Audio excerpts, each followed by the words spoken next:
ॐ भूर्भुवः स्वः तत्सवितुर्वरेण्यं भर्गो देवस्य धीमहि धियो यो नः प्रचोदयात्। ॐ शान्ति शान्ति शान्तिः. Namaste, my dear friends. In this video I'm going to narrate Yoga-Kundalini Upanishad of Krishna Yajurveda. It starts with chapter number 1. Chitta has two causes, Vasanas and Pranavayu. If one of them is controlled, then both are controlled. Of these two, a person should control Pranavayu always through moderate food, postures, and thirdly, Shakti Chala. I shall explain the nature of these. Listen to it. O Gautama, one should take a sweet and nutritious food, leaving a fourth of his stomach unfulfilled in order to please Shiva, the patron of yogin. This is called moderate food. Posture herein required is of two kinds, Padma and Vajra. Placing the two heels over the two opposite thighs respectively is the Padma posture, which is the destroyer of all sins. Placing one heel below the Mula Kanda and the other over it and sitting with the neck, body and head erect is the Vajra posture. The Shakti mentioned above is only Kundalini. A wise man should take it up from its place with the navel upwards to the middle of the eyebrows. This is called Shakti Chala. In practicing it, two things are necessary, Saraswati Chalan and the restraint of prana breath. Then through practice, Kundalini, which is spiral, becomes straightened. Of these two, I shall explain to you first Saraswati Chalan. It is said by the wise of old that Saraswati is no other than Arundhati. It is only by arousing her up that Kundalini is aroused.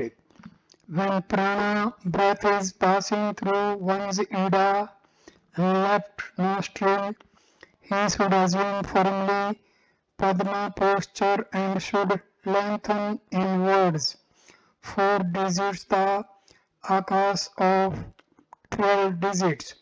Then the wise man should bind the Saraswati Nadi by means of this lengthened breath and holding firmly together both his ribs near the navel by means of the four fingers and thumbs of both hands. One hand on each side should stir up Kundalini with all his might from right to left, often and often for a period of 2 muhurats, 48 minutes. He should be stirring it up fearlessly. Then he should draw up a little when Kundalini enters Susmana. By this means, Kundalini enters the mouth of Susmana. Prana also having left that place enters of itself the Susmana along with Kundalini. By compressing the neck, one should also expand the navel. Then by shaking Saraswati, prana goes above to the chest. Through the contraction of the neck, prana goes above from the chest. Saraswati, who has sound in her womb, should be shaken or thrown into vibration each day. Therefore, by merely shaking it, one is cured of diseases. Gulma, a splenetic disease, Jalodra, dropsy, Paliha, a splenetic disease, and all other diseases arising within the body, arising within the belly, are undoubtedly destroyed by shaking this Shakti. I shall now briefly describe to you pranayama. Prana is the Vayu that moves in the body, and its restraint within is known as Kumbhaka. It is of two kinds, Sahita and Kevala. One should practice Sahita till he gets Kevala. There are four Vedas lit piercings or divisions with Surya, Ujjayi, Sitli, and Bhastri. The Kumbhaka associated with these four is called Sahita Kumbhaka. Being seated in the Padma posture upon a pure and pleasant seat which gives ease and is neither too high nor too low, and in a place which is pure, lovely, and free from pebbles, etc., and which for the length of a bow is free from cold, fire, and water, one should shake or throw into vibration Saraswati, slowly inhaling the breath from outside as long as he desires through the right nostrils. He should exhale it through the left nostril. He should exhale it after purifying his skull by forcing the breath up. This destroys the four kinds of evils caused by Vayu as also by intestinal worms. This should be done often, and it is this which is spoken of as Surya Bheda, closing the mouth and drawing up slowly the breath as before with the nose through both the nadis or nostrils and retaining it in the space between the heart and the neck. One should exhale it through the left nostril. This destroys the heat caused in the head as well as the phlegm in the throat. It removes all diseases, purifies his body, and increases the gastric fire within.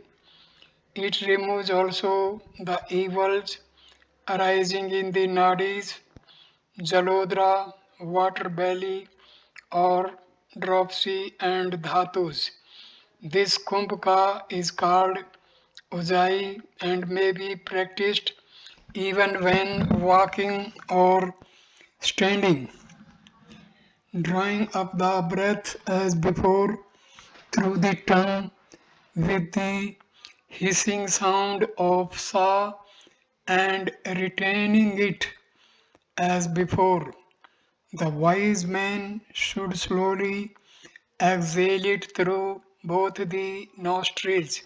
This is called Sitli Kumbhaka and destroys diseases such as gulma, pliha, consumption, bile, fever, thirst, and poison. Seated in the Padma posture with belly and neck erect, the wise man should close the mouth and exhale with care through the nostrils. Then he should inhale a little with speed up to the heart so that the breath may fill the space with noise between the neck and skull. Then he should exhale in the same way and inhale often and often. Just as the bellows of a smith are moved with stuffed with air within and then the air is let out, so he should move the air within his body. If the body gets tired, then he should inhale through the right nostril. If his belly is full of vayu, then he should press well his nostrils with all his fingers except his forefinger and performing kumbhaka as before should exhale through the left nostril. This frees one from diseases of fire in or inflammation of the throat, increases the gastric fire within, enables one to know the Kundalini, produces purity, removing sins, gives happiness and pleasure, and destroys phlegm, which is the bolt or obstacle to the door at the mouth of Brahmanadi with Susmana. It pierces also the throat granthi or knots differentiated through the three gunas. This kumbhaka is known as bhavstri and should especially be performed through these four ways when kumbhaka is near or is about to be performed. The sinless yogi should practice these three bandhas. The first is called Mula Bandha, the second is called Uddiyana, and the third is Jalandhra. Their nature will be thus described. Apana, breath which has a downward tendency is forced upon by one bending down. This process is called Mula Bandha. When Apana is raised up and reaches the sphere of Agni fire, then the flame of Agni grows long, being blown about by Vayu. Then Agni and Apana come to or commingle with Prana in a heated state. Through this Agni, which is very fiery, there arises in the body the flaming or the fire which rouses the sleeping Kundalini through its heat. Then this Kundalini makes a hissing noise, becomes erect like a serpent beaten with stick, and enters the hole of Brahmanadi, Susmana.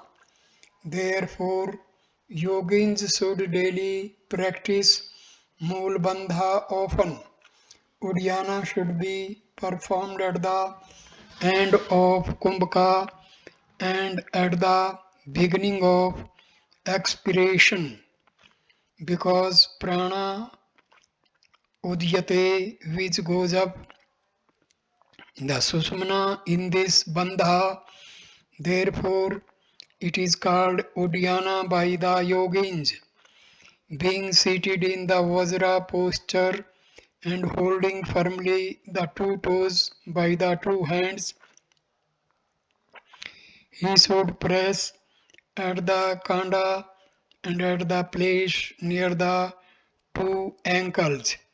Then he should gradually upbear the tana thread or nadi, which is on the western side, first to udara the upper part of the abdomen, above the navel, then to the heart, and then to the neck. When prana reaches the sandhi junction of navel, slowly it removes the impurities or diseases in the navel. Therefore, this should be frequently practiced. This bandha called Jalandhara should be practiced at the end of Kumbhaka. This Jalandhara is of the form of the contraction of the neck and is an impediment to the passage of Vayu upwards. When the neck is contracted at once by bending downwards, so the chin may touch the breast. Prana goes through Brahmanadi on the western thana in the middle, assuming the seat as mentioned before. One should stir up Saraswati and control prana. On the first day, Kumbhaka should be done 4 times. On the second day, it should be done 10 times and then 5 times separately. On the third day, 20 times will do, and afterwards, Kumbhaka should be performed with the 3 bandhas and with an increase of 5 times each day. Diseases are generated in one's body through the following causes, viz. Sleeping in daytime, late vigils overnight, excess of sexual intercourse, moving in crowd, the checking of the discharge of urine, and thecus, the evils of unwholesome food and laborious mental operation with prana. If a yogi is afraid of such diseases when attacked by them, he says, "My diseases have arisen from my practice of yoga." Then he will discontinue this practice. This is said to be the first obstacle to yoga. The second obstacle is doubt. The third is carelessness. The fourth, laziness. The fifth, sleep. The sixth, the not leaving of objects of sense. The seventh, erroneous perception. The eighth, sensual objects. The ninth, want of faith. And the 10th, the failure to attain the truth of yoga. A wise man should abandon these 10 obstacles after great deliberation. The practice of pranayama should be performed daily with the mind firmly fixed on truth. Then Chitta is absorbed in Susumna, and prana therefore never moves when the impurities of Chitta are thus removed and prana is absorbed in Susumna. He becomes a true yogi. Apana, which has a downward tendency, should be raised up with effort by the contraction of the anus, and this is spoken of as Mool Bandha. Apana, thus raised up, mixes with Agni, and then they go up quickly to the seat of Prana.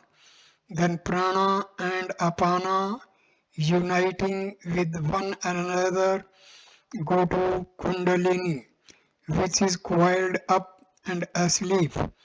Kundalini, being heated up by Agni and stirred by Vayu, extends her body in the mouth of Sushumna pierces the Brahmagranthi formed of rajas and flashes at once like lightning at the mouth of Sushumna.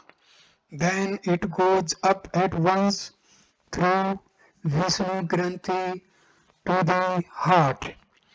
Then it goes up through Rudra Granthi and above it to the middle of the eyebrows. Having pierced this place, it goes up to the mandala sphere of the moon. It dries up the moisture produced by the moon in the Anta Chakra having 16 petals. When the blood is agitated through the speed of prana, it becomes bile from its contact with the sun, after which it goes to the sphere of the moon, where it becomes of the nature of the flow of pure phlegm.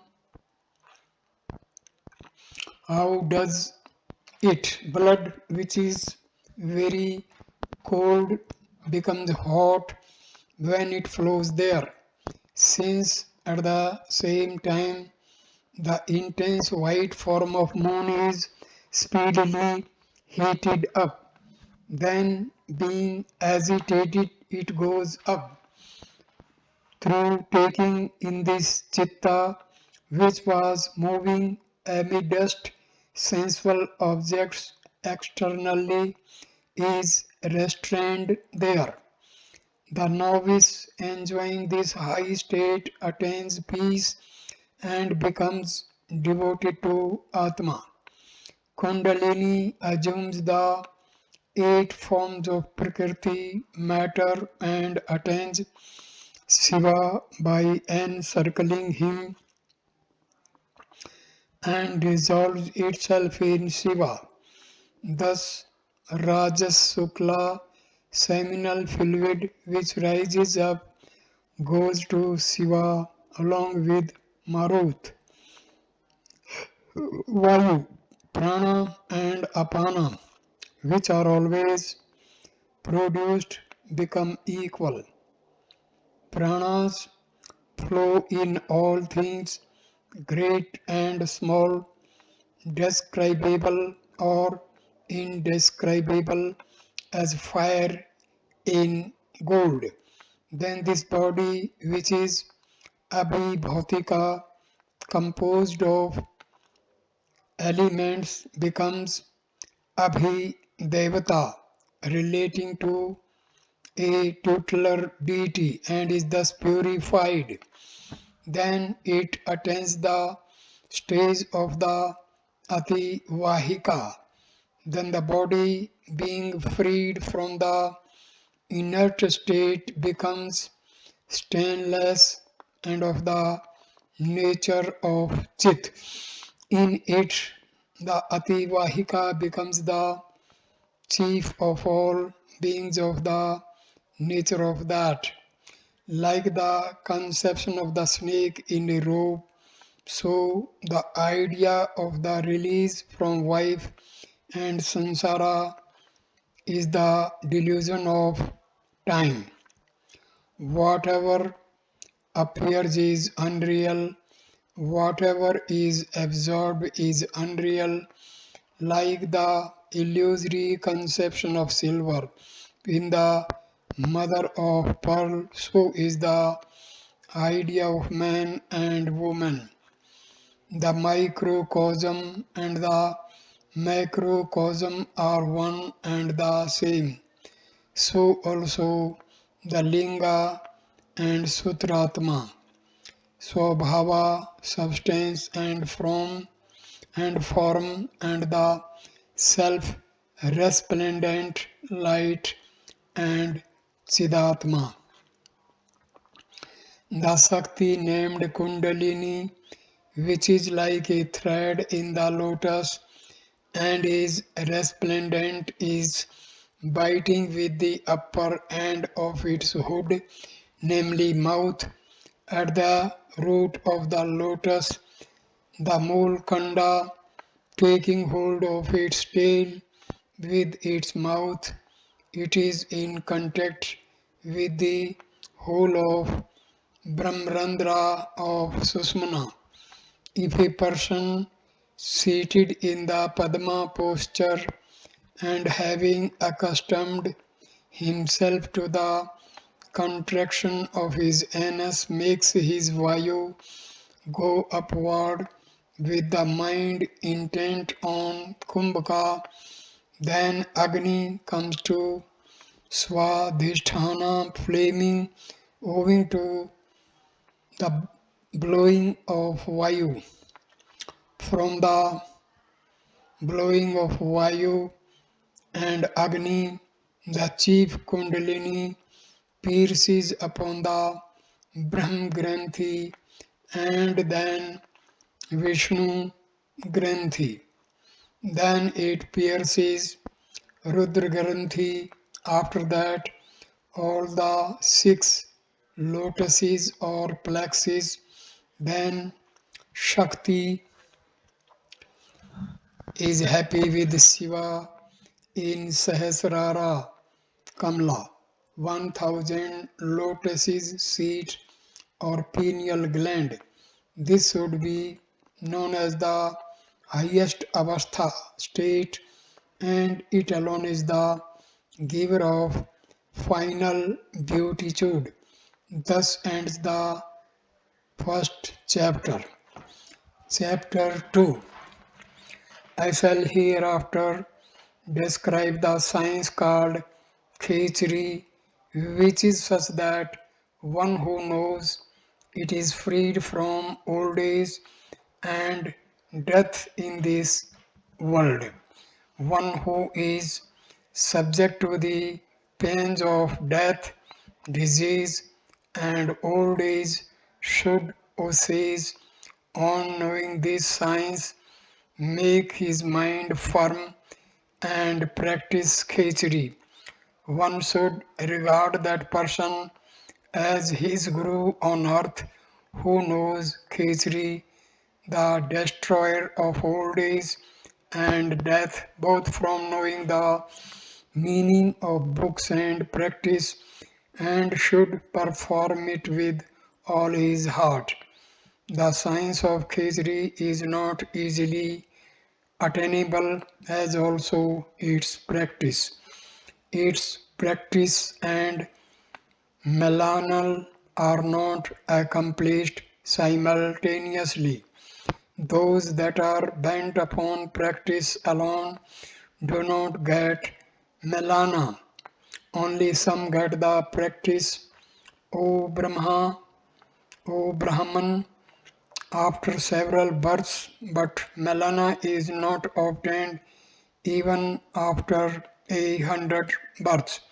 Having undergone the practice after several births, some solitary yogin gets the melana in some future birth as the result of his practice. When a yogin gets this melana from the mouth of his guru, then he obtains the siddhis mentioned in the several books. When a man gets this melana through books and the significance, then he attains the state of Shiva, freed from all rebirth. Even gurus may not be able to know this without books. Therefore, this science is very difficult to master. An ascetic should wander over the earth so long as he fails to get this science, and when this science is obtained, then he has got the siddhi in his hand which master the psychical powers. Therefore, one should regard as Achyuta Vishnu the person who imparts the Melana, as also him gives out the science. He should regard as Shiva him who teaches the practice. Having got this science from me, you should not reveal it to others. Therefore, one who knows this should protect it with all his efforts, which should never give it out except to persons who deserve it. O Brahman, one should go to the place where lives the Guru who is able to teach the divine yoga and there learn from him the science Khetri and being then taught well by him, so that first practice it carefully. By means of this science, a person will attain the Siddhi of Khetri, joining with Khetri Shakti, with Kundalini Shakti by means of the science of Khetri, which contains the bija, seed of letter of Khetri. One becomes the Lord of Khetras, Devas, and lives always amongst them. Khetri bija seed letter is spoken of as Agni, encircled with water, and as the abode of Khetras Devas. Through this yoga, Siddhi is mastered. The ninth bija letter of Somasa, Soma or moon part should also be pronounced in the reverse order.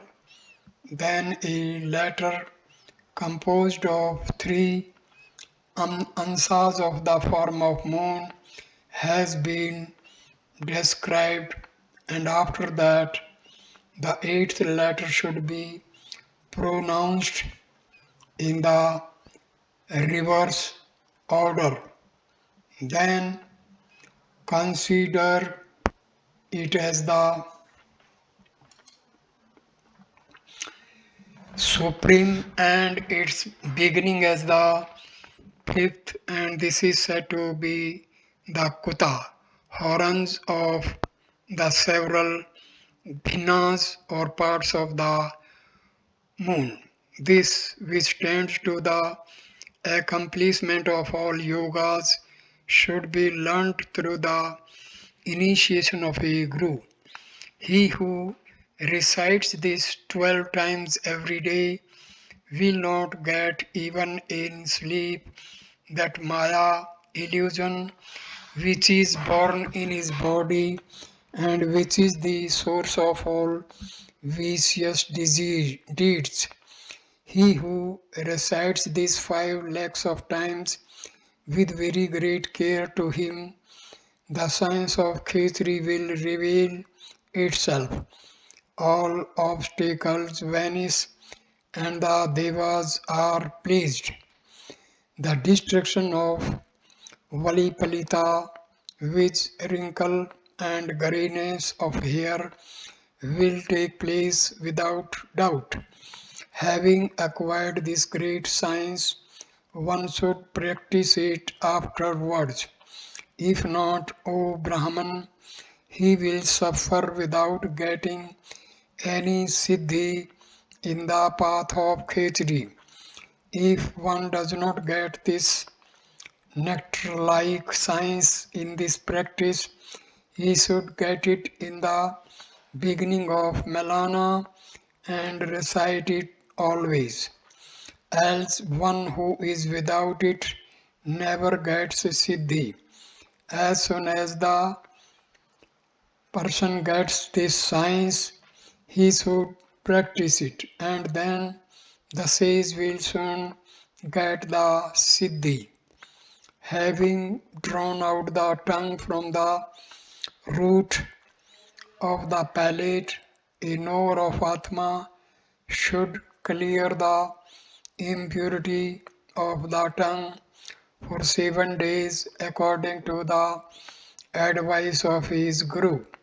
He should take a sharp knife which is oiled and cleaned and which resembles the leaf of the plant Snowy Euphorbia aticorum and should cut for the space of a hair the frenum lingui, having powdered sandhava, rock salt, and pathya, sea salt.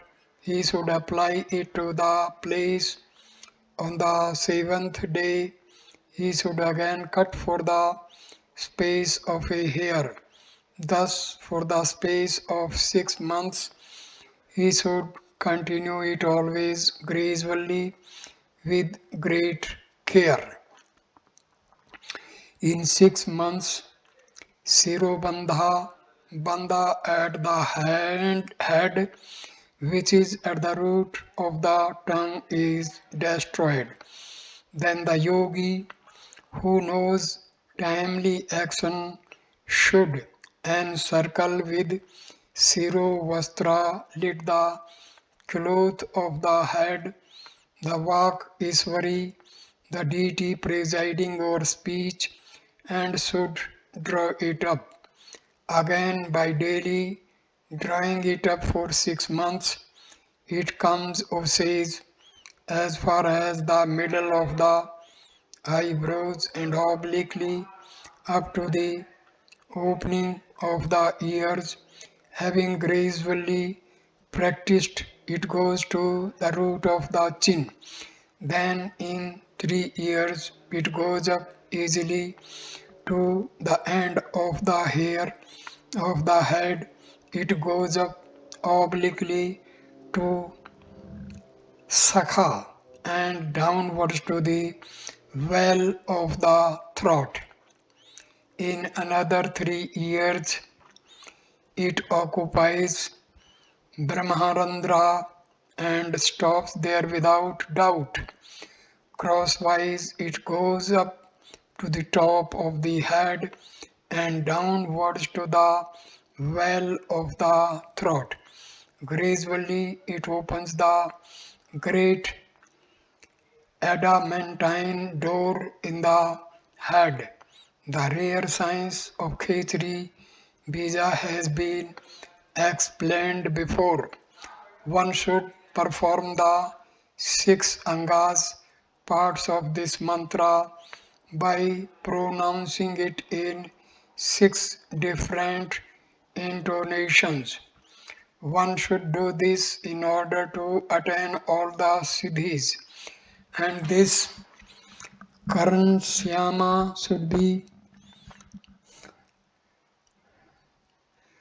Karnyasam should be done gradually and not all at a time, since the body of one who does it all at once will soon decay. Therefore, it should be practiced, O best of sages, little by little. When the tongue goes to the Brahmarandra through the outer path, then one should place the tongue after moving the bolt of Brahma, which cannot be mastered by the Devas. On doing this for 3 years with the point of the finger, he should make the tongue enter within. Then it enters Brahmdvara or hole. On entering the Brahmdvara, one should practice Mathna, churning well. Some intelligent men attain Siddhi even without Mathna. One who is versed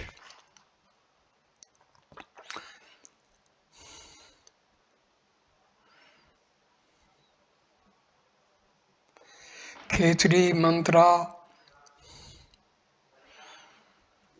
accomplishes it without Mathna. By doing the japa and mathna, one reaps the fruits soon. By connecting a wire made of gold, silver, or iron with the nostrils by means of a thread soaked in milk, one should restrain his breath in his heart and seated in a convenient posture with his eyes concentrated between his eyebrows. He should perform mathna slowly. In 6 months, the state of mathna should naturally like sleep in children, and it is not advisable to do mathna always. It should be done once only in every month. A yogi should not revolve his tongue in the path. After doing this for 12 years, Siddhi is surely obtained. Then he sees the whole universe in his body as not being different from Atma. This path of the Urdhva Kundalini, higher Kundalini, O Chief of Kings, conquers the macrocosm. Thus ends the second chapter. Chapter 3. Malan Mantra Devan Hari Harim Bha Bham Sa Sam Sam Sham Pham Pham Sam Sam and Devan Gri Som Aksham. The lotus born Brahma said, O Shankara, among new moon, the first day of the lunar fortnight and full moon, which is spoken of as its mantra's sign. In the first day of lunar fortnight and during new moon and full moon days, it should be made firm and there is no other way or time. A man longs for an object through passion and is infatuated with passion for objects. One should always leave these two and seek the Niranjana stainless. He should abandon everything else which he thinks is favorable to himself. Keeping the manas in the midst of Shakti and Shakti in the midst of manas, one should look into manas by means of manas. Then he leaves even the highest stage. Manas alone is the Bindu, the cause of creation and preservation. It is only through Manas that Bindu is produced like the curd from milk. The organs of Manas is not that which is situated in the middle of Bandhana. Bandhana is there where Shakti is between the sun and moon. Having known Susmana and its Bheda, piercing and making the Vayu go in the middle, one should stand in the seat of Bindu and close the nostrils. Having known Vayu, the above mentioned Bindu and the Sattva Prakriti as well as the six chakras, one should enter the Sukha Mandala with the Sahasrara or pineal gland, the sphere of happiness. There are six chakras.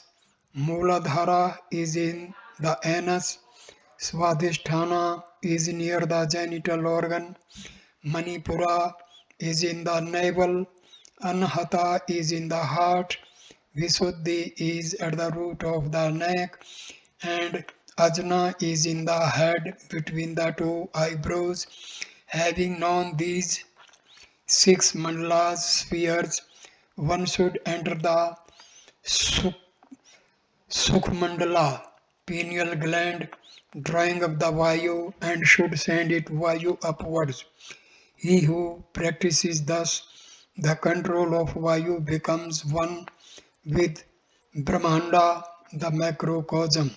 He should practice or master Vayu, Bindu, Chitta and Chakra. Yogins attain the nectar of equality through samadhi alone, just as the fire latent in sacrificial wood does not appear without churning. So the lamp of wisdom does not arise without the abhyasa yoga or practice of yoga. The fire placed in a vessel does not give light outside. When the vessel is broken, its light appears without. One's body is spoken of as the vessel, and the seat of that is the fire or light within. And when the body is broken through the words of a guru, the light of Brahmajnana becomes resplendent. With the Guru as the helmsman, one crosses the subtle body and the ocean of samsara through the affinities of practice. That vak, power of speech, which sprouts in para, gives forth two leaves in pashanti, buds forth in madhyama, and blossoms in vakhari. That vak, which has before been described, reaches the stage of the absorption of sound, reversing the above order with beginning with Vakhri, etc.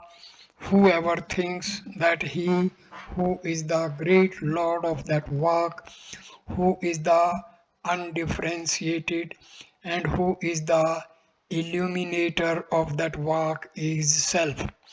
Whoever thinks over thus is never affected by words, high or low, or good or bad.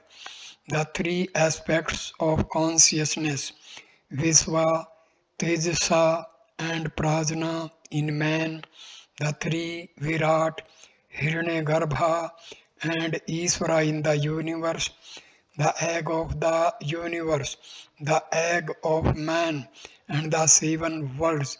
All these in turn are absorbed in Pratyagatma through the absorption of their respective upadhis, vehicles. The egg being heated by the fire of jnana is absorbed with its karna, cause, into Paramatma, universal self. Then it becomes one with Parbrahma. It is then neither steadiness nor depth, neither light nor darkness, neither describable nor distinguishable. Sat, beingness alone remains.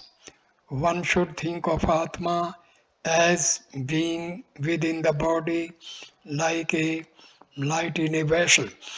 Atma is of the dimensions of thumb, is a light without smoke and without form, is shining within the body and is undifferentiated and immutable. The Vijnana Atma that dwells in this body is deluded by Maya during the states of waking, dreaming, and dreamless sleep. But after many births, owing to the effect of good karma, it wishes to attain its own state. Who am I? How has this stain of mundane existence accrued to me? What becomes in the dreamless sleep of me who am engaged in business, in the waking and dreaming states. Just as a bale of cotton is burnt by fire, so the Chidabhasha, which is the result of non-wisdom, is burnt by the wise thoughts like the above and by its own supreme illumination. The outer burning of body as done in the world is no burning at all. When the worldly wisdom is destroyed, Pratyagatma, that is in the Dahara, Akas or ether of the heat, obtains Vijnana, diffusing itself everywhere and burns in an instant. Jnanmaya and Manomaya cease. After this, he himself shines away within like a light within a vessel. That Muni who contemplates thus till sleep and till death is to be known as Jivan Mukta. Having done what ought to be done, he is a fortunate person, and having given up even the state of a Jivan Mukta, he attains Videha Mukti, emancipation in a disembodied state. After his body wears off, he attains the state as if of moving in the air. Then that alone remains, which is soundless, touchless, formless, and deathless, which is the rasa, a sense, eternal and odorless, which has neither beginning nor end, which is greater than the great, and which is permanent, stainless, and decayless. Thus ends the Upanishad. Thank you for watching this video. Namaskar, my dear friends. Thank you.